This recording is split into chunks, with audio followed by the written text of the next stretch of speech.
the point needs to be made that as a church, it is incumbent upon us to use our voice when there are laws that are passed that inhibit our ability to share the love of Christ with others. It is something that needs to continue. The work isn't over. Some would say, well, these legislators aren't listening. They don't care. Senator Beeson says he doesn't care what anybody says, the law isn't changing. The problem is Senator Beeson doesn't speak for everybody. Go in the Senate, you'll hear senators say, you know what, we made a mistake. You know what, we didn't debate this thing long enough. In fact, on this particular bill, they shut off debate after 58 seconds of debate. 58 seconds, debate was shut off. You have senators who say, I didn't get to read the bill, so I didn't know what was in it, and how could I vote against immigration reform, right? I mean, foolishness. So there are still people who don't know what is in the bill, believe it or not.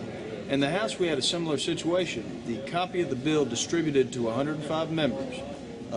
We had an hour to read the 78 pages, digest what we read, and debate the 78 pages and vote yes or no. That was our option.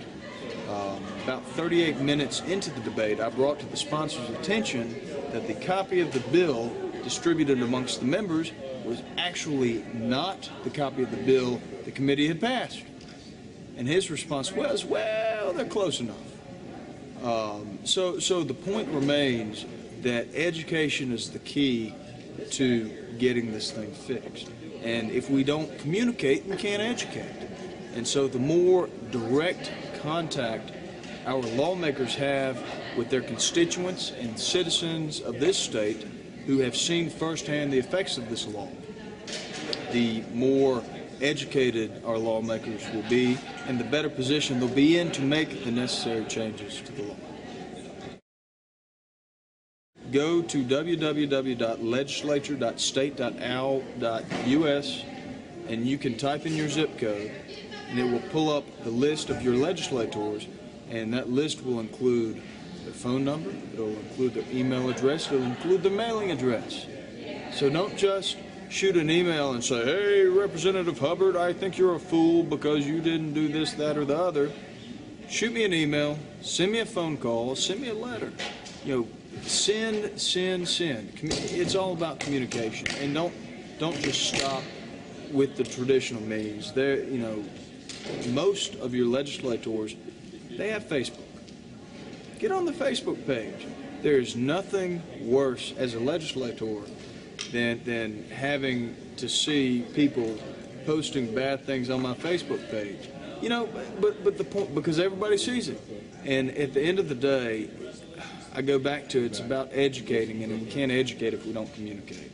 And the burden is on you, the citizen, to educate me, the lawmaker. And I do the best I can with the information I have. If you don't talk to me, that's information I don't have. So it's incumbent upon you to talk to your lawmaker.